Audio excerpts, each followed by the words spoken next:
India alert, जुर्म के खिलाफ आवाज।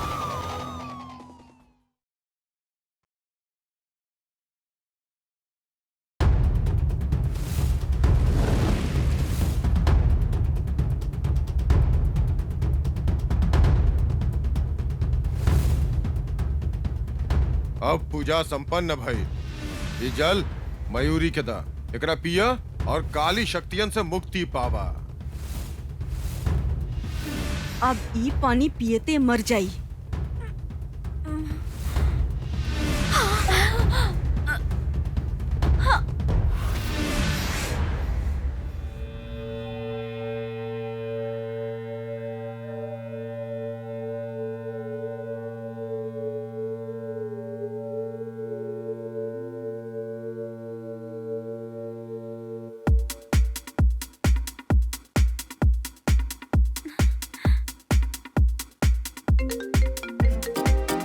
मिनट है।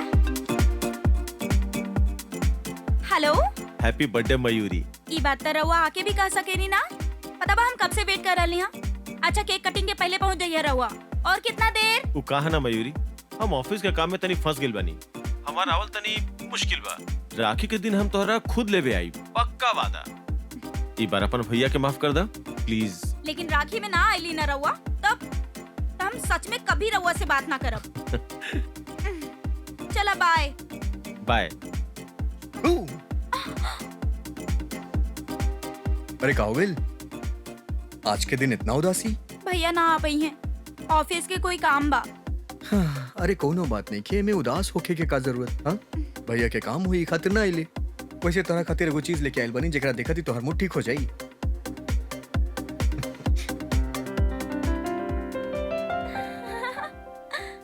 वाओ, कितना सुंदर भाई।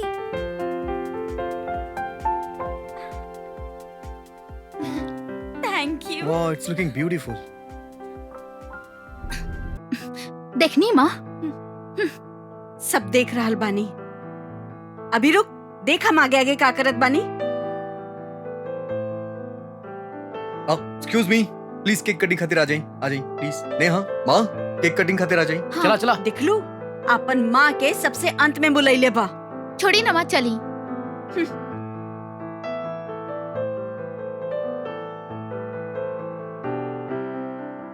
अरे वाह।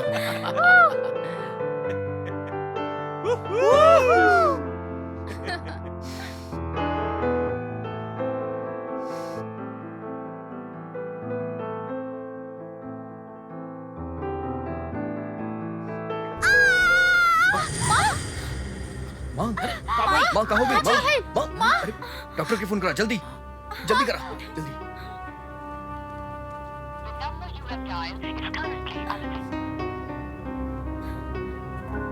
का भइल, माता जी की तबीयत खराब रहला का? माँ जी की तबीयत कुछ दिन से ठीक नहीं खे बा। बाकी घबराए के कोनो बात नहीं खे। अभी डॉक्टर आ रहल बाने और बिल्कुल ठीक हो जाई हैं। रउआ लोग प्लीज खाना खा के जाइए। हाँ, मयूरी, डॉक्टर से बात भइल? गिरीश तब से फोन ट्राई कर रहल बानी, लागत नहीं फोन खे। नहीं की लागत?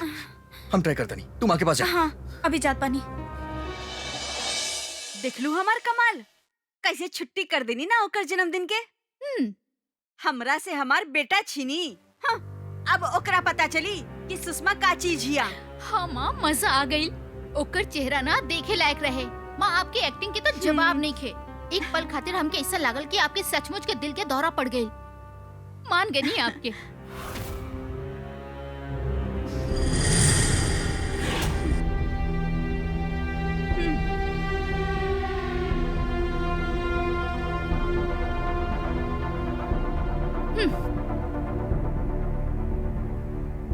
माँ जी, हमरा तो लागत रहे कि रउआ बदल गइल बानी। अरे हम का बिगाड़ ले हैं रउआ के? रउआ ए घर के सुख शांति भंग करे पे काहे तुलल बानी? ए, आवाज नीचे। तू हमरा के ना काल पसंद रहीस, ना आज पसंद बाड़े और ना कबो पसंद आईबे।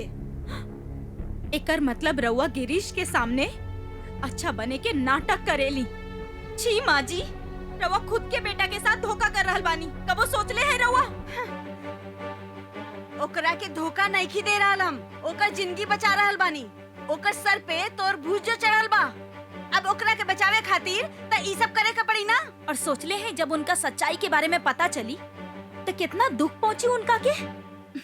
अच्छा के बताई उनके? हम बताई। तू बताई बे। हाँ तू बताई बे गिरीश के। माँ जी, हमार बेटा के हमरा खिलाफ बढ़ गई बे। माँ जी, हमार हाथ हमार छोड़ी, बच्चा माँ जी। छीन में हमरा से बहुत पंख बढ़ गइल बा तोर। लागत है काटे के पड़ी। हाँ छोड़ दी माँ जी। हाँ, अरे बेटा तू चिंता मत करा। हाँ हाँ हम ठीक बानी हाँ? बेटा। शुक्र हाँ, बा आपके होश आ गइल। हम डॉक्टर के फोन कर देनी आवत ही हुई। काबिल तू इतना परेशान काहे बाड़ू? माँ के वजह से ना। माँ एकदम ठीक बाड़ी। सुनी, माँ कहोगे? अरे माँ अरे पानी बेटा लेके आओ, बहुत पानी। दर्द हो रहल माँ बा। माँ माँ, अरे कहोगे? जा, पानी लेके आवा। मयूरी मयूरी, पानी लेके आओ ना मर जल्दी। गई नहीं रे। माँ माँ माँ अरे मर गई नेहा तुम आके देखो। अरे बेटा तू मत जा। तू ये हमरा पास रहा। तू ऐजे रही बा तो हमरा बहुत सुकून मिलेला। माँ हम एजे बानी कहूँ नहीं खींचात। उ कहा ना पूरा दिन काम करत रही नी तो थक जाई नी। बस यही से तबीयत खराब हो जाला। अब ठीक बानी, डॉक्टर के नाम बुलावा। अरे माँ ऐसे कैसे डॉक्टर की जरूरत नहीं है। डॉक्टर आई आपके ताकत के इंजेक्शन दे अच्छा लगी आपके। और आज से आप घर के कोनो काम मत करिए। रमन को ना खातिर बा। हाँ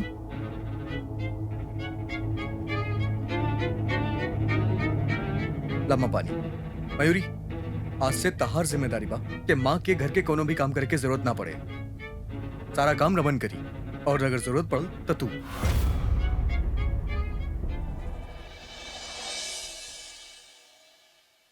गिरीश हाँ रुकी हा जरा। अच्छा सुनी, अब आज भैया आवे वाला बाड़े। हम शाम तक खातिर उनका साथे घर जा सकेला? अरे ते में पूछे वाला का बात बा। जा, लेकिन सब ठीक बा ना? हाँ भूल गई नी ना, आज राखी हा। ओह, माँ के तबीयत के चक्कर में दिमाग से निकल गई। नेहा के खातिर कुछ लेनी ही ना। कोनो बात नहीं खे, तू ओकरा पैसा दे दी हा। वो अपना हिसाब से गिफ्ट ले ली ही। लेनी ही ना हम।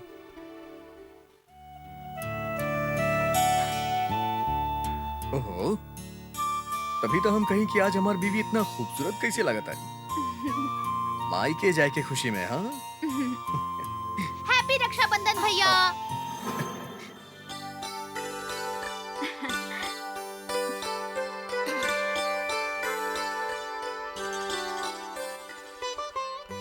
लाई हाथ आगे करी।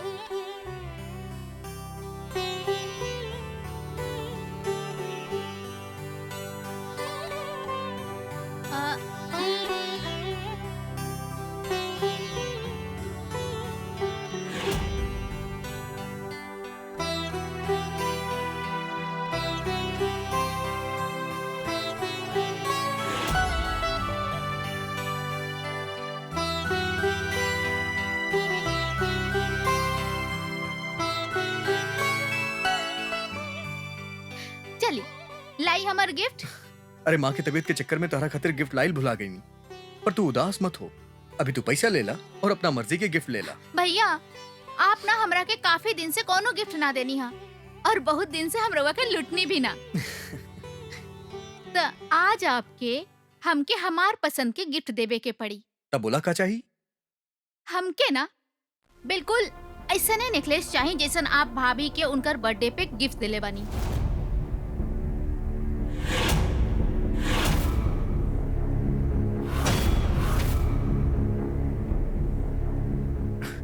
हाँ तो अगला बार नेकलेस मिल जाई। अभी तू पैसा ले ला। अगली बार का है बेटा? अगला बार तक कनो और गिफ्ट ले ली। राखी का दिन बा आज, तक गिफ्ट बाद में काहे देबा? हाँ बहिन हिया, एकरा के मना ना करे के। अब सुकून हो खेला ना। अब ठीक बा माँ। अब मयूरी हार निकाल के नेहा के देता।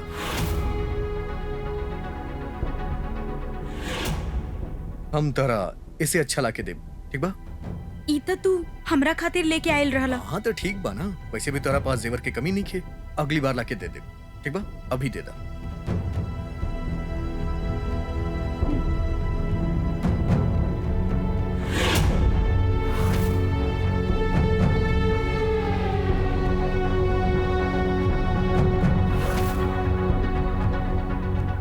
लाई।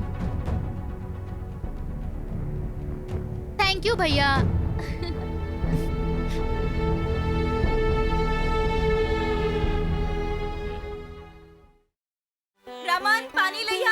आई भैया बैठी। और बताई काम कैसे चल रहा बा भैया आपके? बस सब कुछ सही चल रहा बा। नमस्कार भैया जी। और रमन कैसन बड़ा? हम तो ठीक बानी, रहुआ कैसन बानी? बस बढ़िया। अच्छा रमन, भैया खातिर कुछ अच्छा सा बना के ले आवा, बहुत दूर से आयल है ना, भूख लागल हुई। जी भाभी जी। भैया हम अब भी रउआ से नाराज हैं। काहे? हमार बर्थडे पे काहे ना आइली? कितना वेट करनी हम। अरे नमस्ते आंटी जी। जियत रहा, फिर से आ गईला वापस अपन बहन के ले जाए खातिर। वो राखी बना यही से मयूरी के लेवे आयल रहनी, शाम में छोड़ दे। ओ अच्छा, सांझ तक ही रहिए नैयर में। उ कहा ना, जब भी नैयर जाए के बात हो खेला ना, तो हमरा के लागेला वापस ना आई है, जैसे पिछली बार गई रही, 5 साल के बाद वापस आयल रही। ना आंटी जी, वो और वैसे अगर ही फिर से ऐसा करी ना, तो हमरा कोनो हैरानी ना होखी।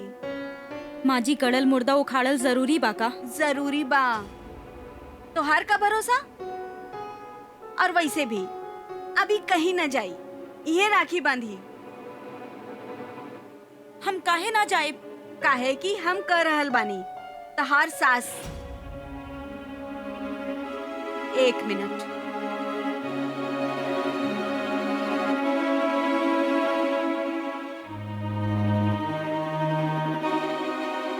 इला बांधा राखी।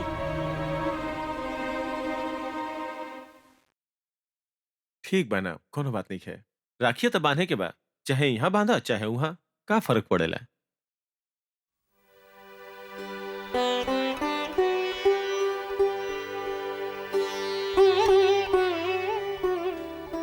रमन, तोरा सुनाई नहीं के देत का? काहे बनेला खाना ओकरा खातिर? चला हमरा साथे मंदिर। बस बने वाला बा, खाना बनते ही चलता नहीं रहुआ साथे। भाई ओकर आइल बा ना, तोर तो ना ऊ बना ली। चल ना तो गिरीश की शिकायत कर दे कि ओकर बुढ़िया माई के अकेले मंदिर जाए के पड़ल हा।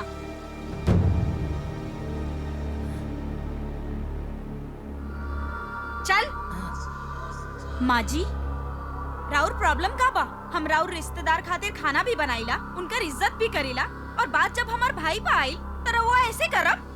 तोर इतना मजाल कि तू घर के नौकर के सामने हमरा के बात सुनाई बे। वो समझ नहीं की रहा मम्मी जी। माँ जी रहुआ भाभी का हाथ जला तू देनी। चुप रहा ना तो तोर जबान जला दे। का भेल मयूरी, काहे चिल्लाताड़ू? कुछ ना भैया, हम ठीक हई। चला।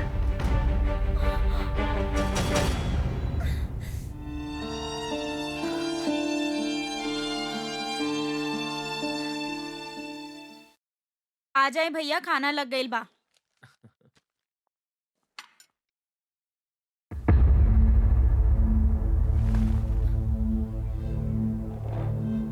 हमार मकसद जब तक पूरा ना होई, हम यहाँ से ना जाइब। और ओकरा खातिर हमरा इनकर कितनो भी जुल्म सहे के पड़े, हम सहब।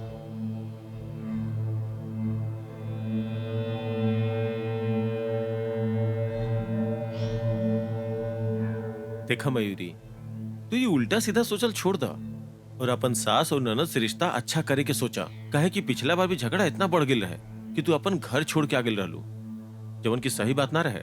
अब चीज के ध्यान रखिया, समझ लू?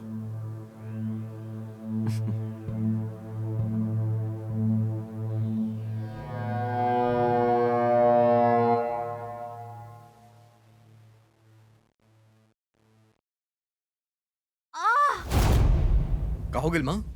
ऊ मनोज खातिर खाना बनावत रही ना बेटा, तो हाथ जल गईल। दिखाओ माँ, ज्यादा जल गेल का? ना बस थोड़ा दर्द हो रहा बा, ऊ दवाई लगा ले बानी हम। मयूरी माँ खाना काहे बनेली? तोरा पता ना माँ की तबीयत ठीक नहीं के। रमन से बनवा ले, तू खुद बना ले। तू समझ में ना आवेला? रह दे बेटा, तू खाना खाना। माँ जी झूठ बोल रहल बाड़ी, खाना हम बने ले रही। का बकवास करता रू? माँ काहे झूठ बोली? बेटा ऊ बाद में आ गई रही, खाना जब बन गई रही ना तब। गिरीश, जौन गलत बा उ गलत बा। ई बार हम चुप ना रहब। ई देखा मयूरी, बस चुप। बात के बतंगड़ बनावे में लागल रहेलू। हमार बेटा थक हार के घर आइल बा, ओकरा चैन से खाना तो खाएदा, या फिर घर में कलेश करे के रहे, यही से नहीं ना गईलू। माँ जी रउए तो हमरा के रोकले रही। हाय हाय, हम काहे मना करब एकरा के नहीं जाए से? और कितना झूठ बोलब रउआ। बस बहुत हो गए, एकदम चुप। ना तो हम ये वक्त घर से निकल जाए। खाना खा ला बेटा, तू खाना खा चला।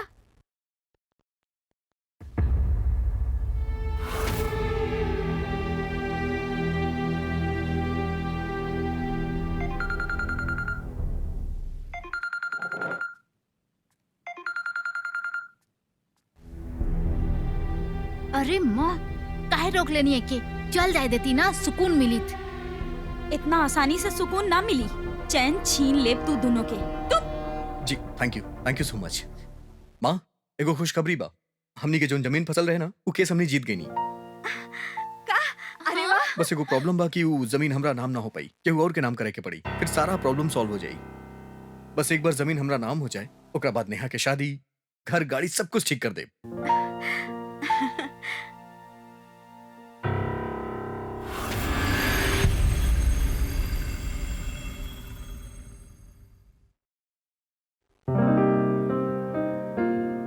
मयूरी हमके ना मालूम बा के किचन में का भइल, बस हम इतना जाने ली कि माँ किचन में काम ना करी और ओकर ध्यान तोहरा रखे के पड़ी, समझ लो। पता बाज तोहरा यहाँ ना रुके के चाहत रहे, भैया के यहाँ चल जाए के चाहत रहे, तोहार मूड भी ठीक हो जाई। काहे ना गेलू तू? जाए दाना वो बात के, फिर कब वो चल जाई। पता बा माँ जी आजकल हमार हर बात के गलत मतलब निकालने लग गई पड़ी। उनका और नेहा के हमार हर चीज से प्रॉब्लम बा, हर चीज में दखल अंदाजी करे के होखेला, बहुत दखल देवेली वो लोग। अब तू ही बतावा, का हम अपन हिसाब से ये घर में कुछ ना कर सकेली? ऐसन बात नहीं खे मयूरी, तू 5 साल बाद घर लौटल पड़ो, कैसे विश्वास करिए तोहरा पे? अगर तू ना गइल होतू ना तो ऐसा ना होखत। ए खातिर तू उनका प्यार और विश्वास जीते के कोशिश करा। ठीक बा, कोशिश करब। बस ये घर के माहौल ठीक रखा और हमके कुछ ना चाहिए। और कुछ ना चाहिए? पक्का? हम हो ना? अरे बाबा ऐसन बात नहीं खे। तू तो हमार ही हो, पर माँ और नेहा भी चाहिए।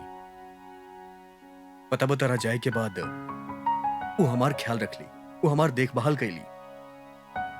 अब हमार भी फर्ज बा कि हम उनकर ख्याल रखी, और इनमें हमके तहार साथ चाहिए।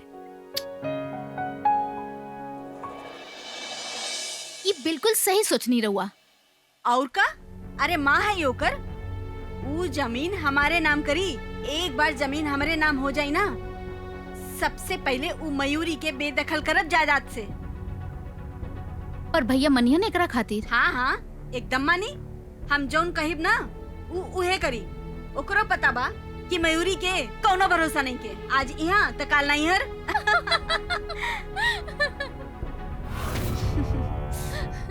बड़ा मुश्किल से मयूरी के घर से निकल ले रही, पता न काहे गिरीश की बात में आके हम ओकरा के वापस ले आई नहीं। छोड़ी ना माँ, जिंदगी से ना गल तो का भाई, कम से कम जायदाद से तो ओके निकाली सकता नहीं ना। शादी के बंधन बहुते पवित्र बंधन हो खेला। पति और पत्नी 7 जन्म तक ये अटूट बंधन में बंध जाले। सुषमा और नेहा ऐसन पवित्र रिश्ता के तुरे के विकृत मानसिकता रखेली। सुषमा पहलहू मयूरी के घर से बाहर निकाले के कोशिश कैली और कोनो हद तक वो कामयाब भी रहली, लेकिन गिरीश के प्यार ए रिश्ता के टूटे से बचा लेलस। ए बात वो दोनों के नागवारा रहे और यही से मयूरी के दोबारा घर से निकाले के साजिश रचल गई। का पैसा, जमीन, जायदाद, कोनो रिश्ता या फिर केहू के जान से बढ़ के बा? का सुषमा और नेहा अपन सपना पूरा कर पाई है? का ई दोनों मयूरी के अपन घर और जायदाद से बेदखल करे में कामयाब हो पाई है?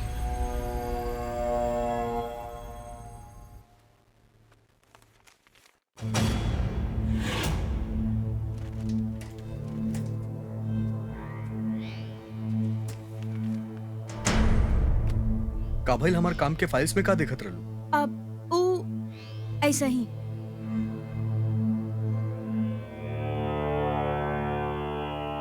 का भइल बोला ना, का देखत रहलू? कुछ ना, हम यह देखे के कोशिश करत रही कि तू जमीन केकर नाम पे कैले बड़ा। वो अभी तक हम सोचनी ना, लेकिन कहाँ फर्क पड़ेला? जमीन परिवार के बा और का? तू कुछ ना समझेला। अरे बाबा तू बहुत टेंशन लेवे लो, इतना मत सोचल करा। एको बात बोली, गुस्सा में ना तू बहुत सुंदर लागे लू। खींच दी एकरा के सोच ला। सोच ले ली। एक बदमाश।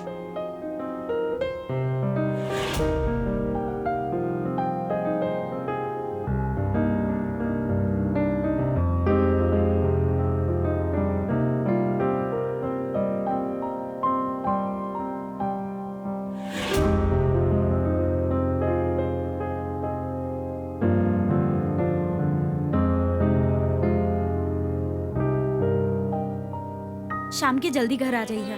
ठीक बा, बाय। बाय। रमन, हाँ टेबल पर कपड़ा मार दी। ठीक बा। का पट्टी पढ़ावे की कोशिश करत रहो हमार बेटा के। हाँ रउआ से तक कमे पढ़ा रहल बानी, कम से कम हम झूठ त ना कहिला। ए बहुत हिम्मत आ गइल बना तहरा में। हमार माँ के झूठा बोले तारू। का गलत कहनी हम?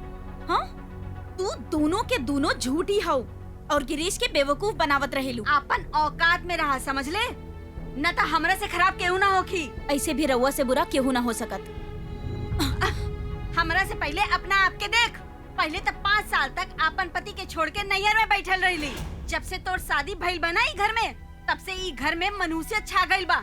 हमार बेटी के रिश्ता टूट गइल बा और गिरीश ओकर पूरा कारोबार ठप हो गइल बा। और तो और एगो वारिस न दे पैनी इतना साल में।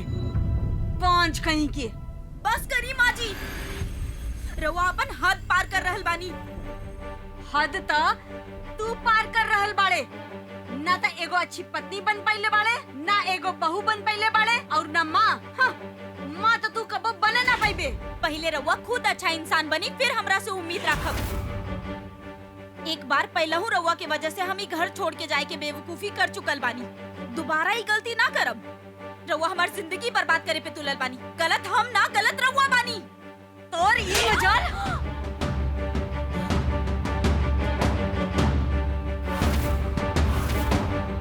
हमरा पे हाथ उठैनी रउआ। हमार माँ से जवान लड़ाईबू। हाँ हमार पति के पीठ पीछे तू लोग जे कुछ भी कर रहल बाड़ू ना, हमरा सब पता बा।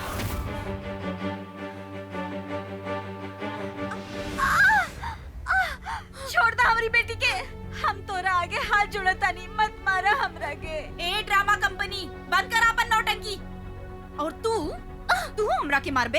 हाँ तू हाथ उठाइबे?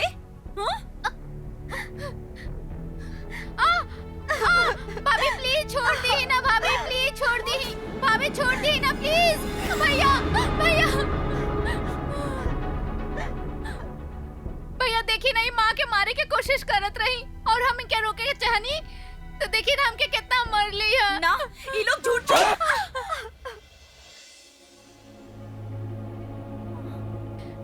भैया हम आपके कब से बतावे के चाहत रहनी कि माँ के दिन रात टॉर्चर करेली।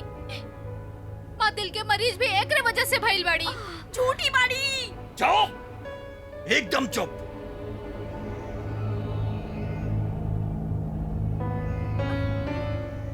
चली माँ, रमन पानी लेके आवा।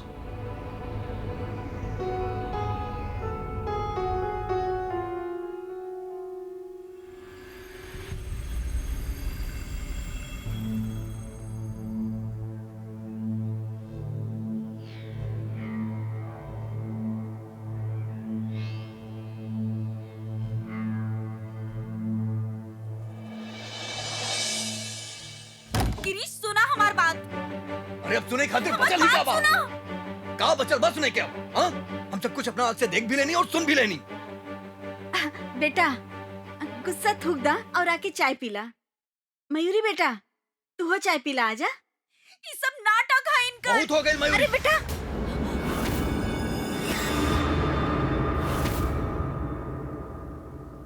ना,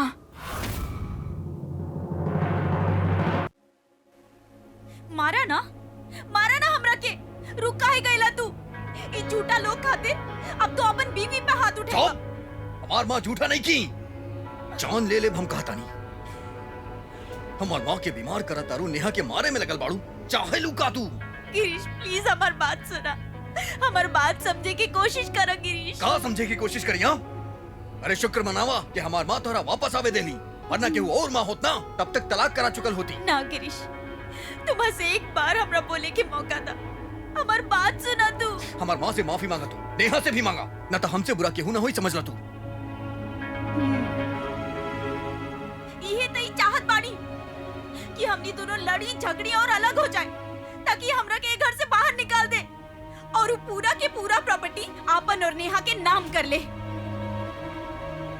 इतना घटिया सोच बतौर, छी। तारा सिर्फ जमीन और पैसा के पड़ल बा। माँ और नेहा एक बार भी हमके जमीन खातिर ना बोली, और तू हमेशा बोलत रहेलू। अगर यह बात बना तब हम प्रॉपर्टी माँ और नेहा के नाम ही करब। हम भी देखब का करेलू तू। गिरीश, हटा।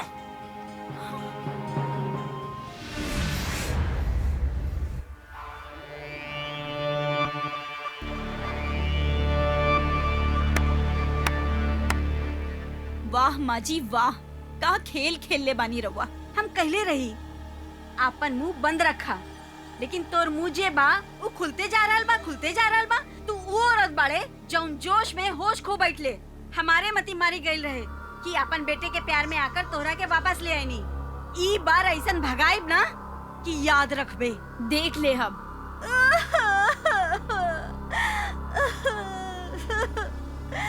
ई चाय पीला बहू, ऐसन मत करी हमरा साथ। चाय पी ली। अब गिरीश आके तोर बैंड बजाई।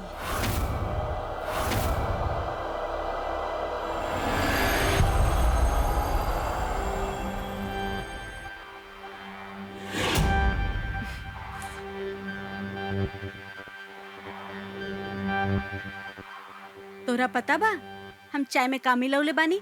जहर।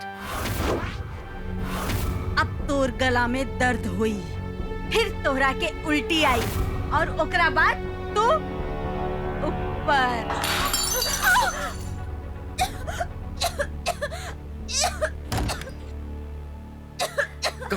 आओगे? हे भगवान, ई का सुन रहल बानी हम? हमार कान काहे ना फट गइल, हमरा के ऊपर काहे ना उठा लेनी? देखा ना बेटा, ई का कर रहल बानी? ई कर रहल कि हम एकरा के चाय में जहर मिलौनी। हम ऐसा काहे करब बेटा? चाय तो हम बनौले भी ना, रमन बनौले बानी। ई बार तो सारा हद पार कर दे। अब बहुत हो गया, अब तू ही घर में ना रह सकेलू। चला। गिरीश, गिरीश प्लीज हमरा के माफ कर दा, प्लीज हमरा के माफ कर दा गिरीश।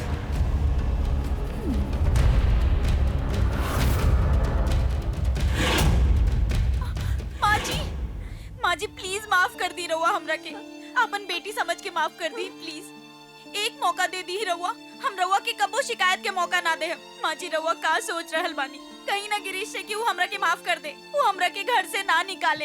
बात करी ना उनका से। बेटा माफ कर दी इकरा के, एक मौका दे दी। माँ, हमके नहीं लगा तू मयूरी घर से जाई। देख लिया, वही जमीन अपना नाम पे करवा के ही रही। ये घर भी होकर और यहाँ पे राज भी होकर। ऐसन कुछ ना होई। देखला ना आज गिरीश ओकरा कैसन सबक सिखैलस।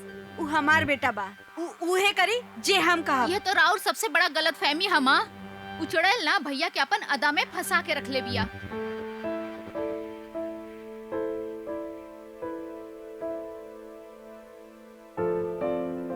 और भैया आखिरकार हवन तो मर्द ही ना, बस ये खेलना गई अपना हाथ से समझी।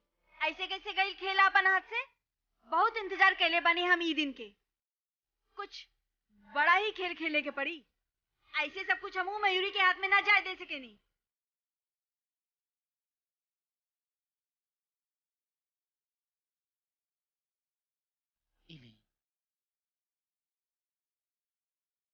कहा भाई माँ जी, रहुआ परेशान लगा था? तोर का मतलब? अपन औकात में रह के बात कर, समझ ले? चल जो यहाँ से। रहुआ बताए तो हमरा पास राउर दुख के हर इलाज बा। माँ जी हम जाना तनी राउर परेशानी का नाम है? मयूरी भाभी ना? जब जाना ताड़े तब पूछत काहे बड़े? हाँ, अगर रहुआ बोली तो भाभी से मुक्ति हम दिलवा सकत बानी। का मतलब तोहार? तू भी नेहा केकर बात में आ रहल बाड़ू? दीदी एगो तांत्रिक बा, बहुत सिद्धि पुरुष। अरे ओकर तो बाएं हाथ के काम है ये समस्या से छुटकारा दिवावे के। अगर रहुआ बोली तो मिलवा दी रहुआ लोग के। आखिरकार सुषमा और नेहा अपन शैतानी दिमाग के सारा सीमा पार कर देली। अपन स्वार्थ खातिर ऊ लोग मयूरी के अपन रास्ता से हटावे खातिर साजिश रच ले। अरे माँ, आप लोग ये वक्त कहाँ जाता नहीं? वो बेटा घर में बैठल बैठल घबराहट होत रहे तो सोचनी बाहर जाके थोड़ा ताजा हवा खा ली। ठीक बा, आप लोग जाइए। और वो रमन के पैसा दे दिया, तनिक सब्जी ले आई। ठीक बा? बा। चला। रमन,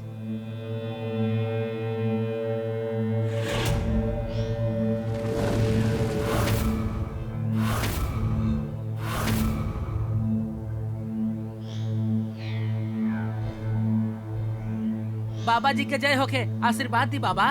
सदा सुखी रहा बच्चा। प्रणाम बाबा। बाबा, माँ जी और दीदी बहुत परेशान बाड़ी, इनकर परेशानी का हल निकाली बाबा। चिंता मत करा, इनकर समस्या के हल हम ही निकाला।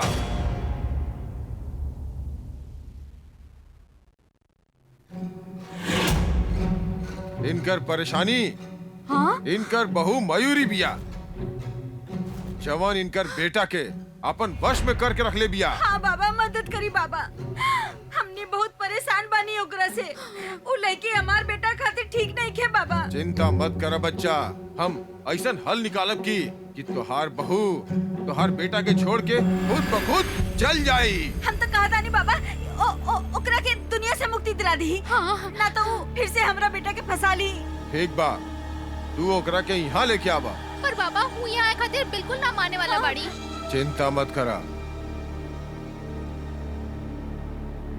एकरा में भभूत बा, ओकरा के दूध में मिला के पिया दिहा। पियते धीरे धीरे वो तो हर बात मानी और यहाँ आवे खातिर तैयार हो जाई। जा, कैसे भी करके आज रात ओकरा लेके आवा, लेकिन याद रहे ये बात केहू के मालूम ना पड़े। जा। हाँ बाबा, हाँ, केहू के पता न चली बाबा। हाँ। जा।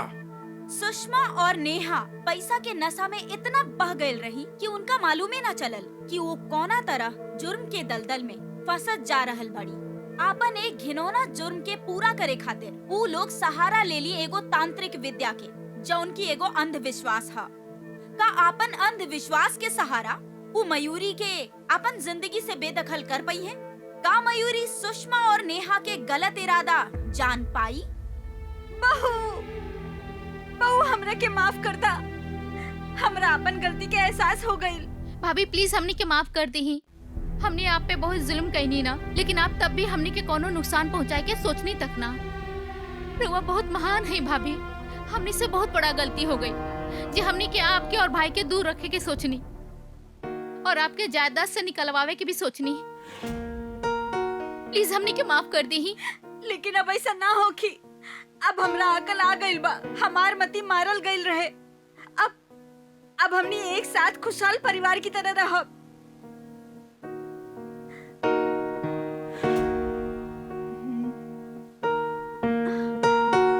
अब सब अच्छा हो गइल बेटा। अब हम एगो पूजा रखब कि ऐसे ही सुख और शांति बनल रहे हमनी के बीच में। जी माँ जी। हम पंडित जी से बात कर ले बानी, हमने आज ही रात की चलब। हाँ माँ जी, हमनी पूजा घर के सुख शांति खातिर करत हई, तो घर ही करल जाओ ना, बाहर काहे जा रहल बानी? ओ पंडित जी कहले बाड़े बेटा, वो कहला पूजा बाहरे करे के पड़ी ताकि सब बलाए बाहरे रहे, काहे कि घर में तो साया घूम रहल बा बेटा। का पूजा पहले मंदिर में कइल जाई, फिर घर में कइल जाई, ताकि तू और गिरीश दोनों सुख और शांति से प्यार से रहो।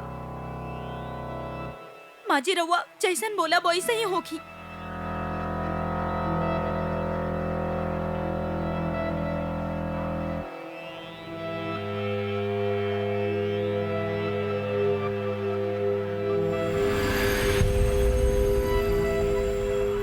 आज हम बहुत खुश बानी। आज हमार परिवार पूरा हो गइल बा, सिर्फ खुशी ही खुशी आवत बा। सच में मयूरी, तू बहुत शुभ बाड़ू हमनी सब खातिर। हाँ बेटा, हमार बहू हिया तो शुभ तो हो की ही। रमन जा, भाभी खातिर दूध लेके आवा। अब से रोज दूध पिया और अच्छा अच्छा खाना भी खाए के बा, तब तो सेहत बनी और हम दादी बनब।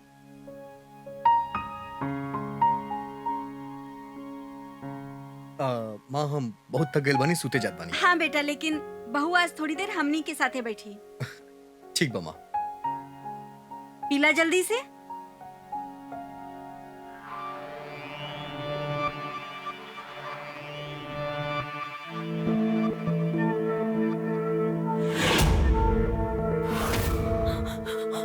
माँ जी, रवा तो कले रहे कि कोनो पंडित जी बाड़े। ई त तांत्रिक हा माँ जी।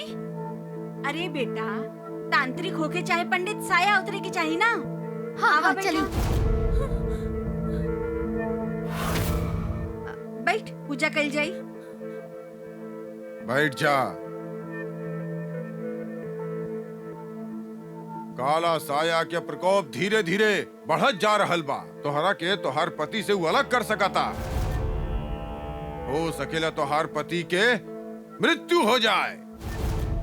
ना ना बाबा, ना, आप प्लीज कुछ करी। हमार पति के कुछ ना होके के चाहिए। रवा जे बोलब हमू करब।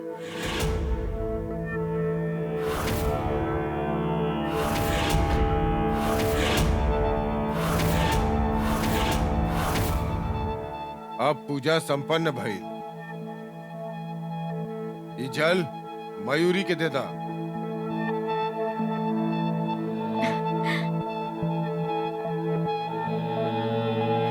ई माता के दा और ई तोहरा खातिर। एकरा के पिया और काली शक्तियन से मुक्ति पाला।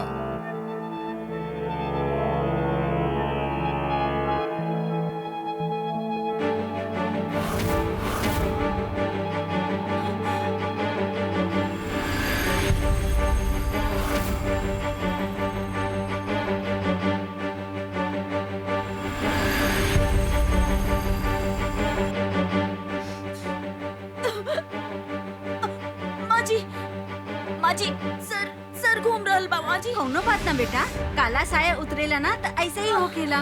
ना, कुछ गड़बड़ बा माँ जी। चली यहाँ से। ओह, चली माँ जी।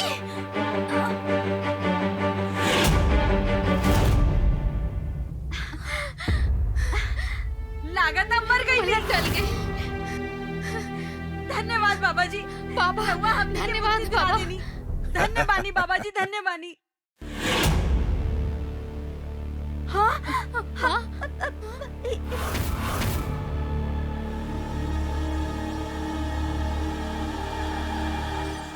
तू दोनों हमरा यहाँ मारे खातिर लाइल रहू ना। अरे माँ, ये तो बाबा देखिए ना बाबा। का भइल? हैरान हो गइलू हमरा के देख के? तहरा लागल कि हम तहार झांसा में आ गई नी।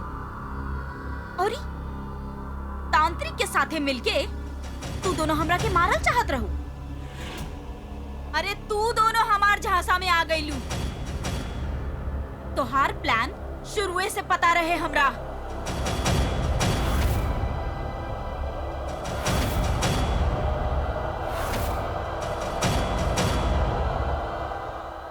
रमन,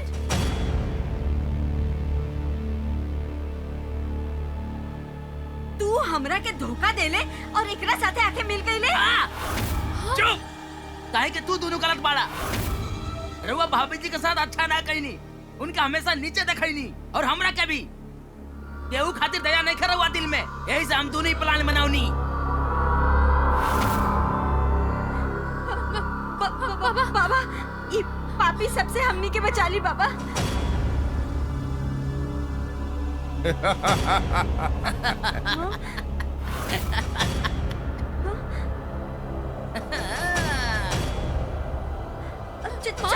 चलिए नेहा,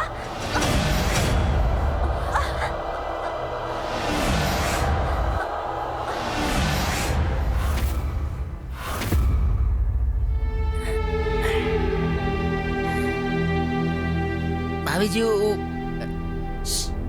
तू डेरा काहे रहल बाड़े? कुछ ना होगी, हम कह रहल बानी ना। ई बात हमनी के अलावा और केहू के पता ना चली। चला जल्दी से मिट्टी डाला। इला, और आज के बाद इस शहर में नजर ना आवे की चाहिए। चला जा।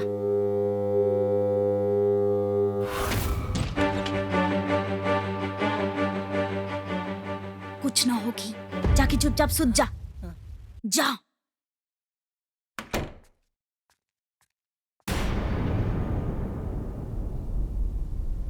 मयूरी, मयूरी, हाँ का भाई?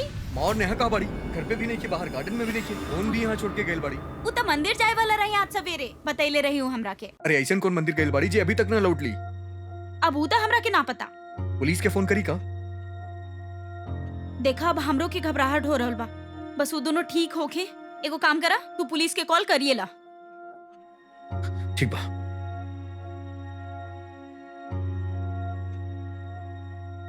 कुछ ना होई, समझला? हम जैसे बतैले रही वैसे ही करी हम, ठीक बा? बोली मिस्टर गिरीश। पता ना सर, माँ और नेहा पहला बार बिना बतैले ऐसे गेल बाड़ी। वो लोग कबो ऐसा ना करेली। हाँ सर, हमके भी बस इतना ही बतैले रही कि पूजा खातिर मंदिर जाए के बा। कब और कहाँ ई ना बतैले रही। हमके बता सके नहीं सवेरे सबसे पहले क्या उठेला? रमन। अने आओ। हाँ साहब। ते सबसे पहले उठेले? जी साहब। देखला ना ते? सर हम तो घर के काम में लग रहे नहीं, हम तो नहीं देखले उनकरा के जात। ठीक बा। मिस्टर गिरीश, हमरा रउरा घर के तलाशी लेवे के पड़ी, काहे कि उ लोग यही घर से गायब बाड़े, और साथ ही साथ हमारा मंदिर के भी जांच करे के पड़ी और पता करे के होखी कि सवेरे पूजा खातिर कोना मंदिर में गई रहली। ठीक बा। प्रदीप चेक करा, और सुषमा तू ऊपर देखा।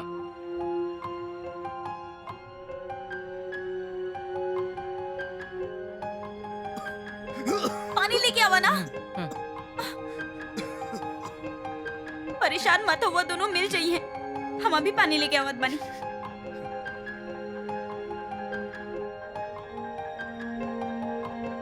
तू कर रहल बड़ा।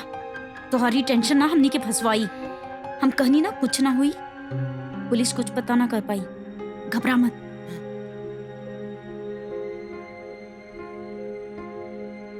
साहब इन नौकर के कमरा से मिलल बा। यार क्या करा?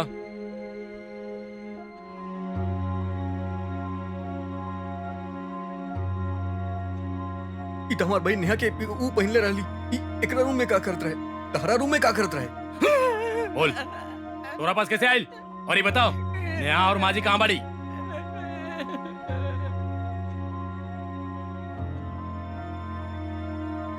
बताई हर तरह पास कैसे आइल? बताओ। माँ और नेहा कहाँ बाड़ी बताना तो तोरा के जान से मार दे। रुक जाइए गिरीश जी, बताओ। हम भाभी जी का काला पे कैले बानी।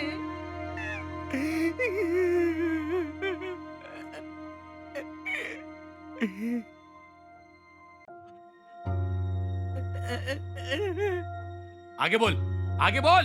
साहब माँ जी ने भाभी जी पे बहुत अत्याचार करत रहली, बात बात में डांटत रहली। भाभी जी का कई बार हाथ जला दिली साहब। हम टकत रहनी तब हमको बोलत रहली। अपन औकात में रह के बात कर, समझ ले? हम तो गरीब आदमी बानी साहब, हम तो डरा गए नहीं साहब। यही खातिर हमनी के उनका मार देनी साहब।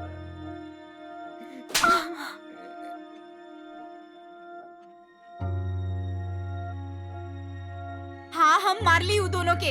अगर हम ना मारती तो वो दोनों हमरा के मार देती।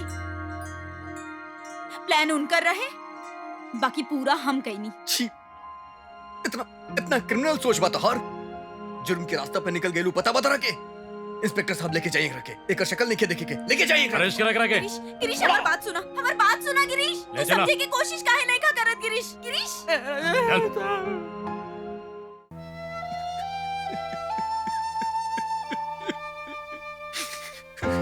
आखिर सुषमा और नेहा के जुनून मयूरी के ही कातिल बना देलस। उनकर फेकल चाल उन पर ही भारी पड़ गई। ई जे कुछ भी भइल का सही भइल? नहीं, जुर्म कैसन भी हो, जुर्म जुर्म होवेला। मयूरी जे कुछ भी कैली वो एगो मुजरिम के मानसिकता रहे।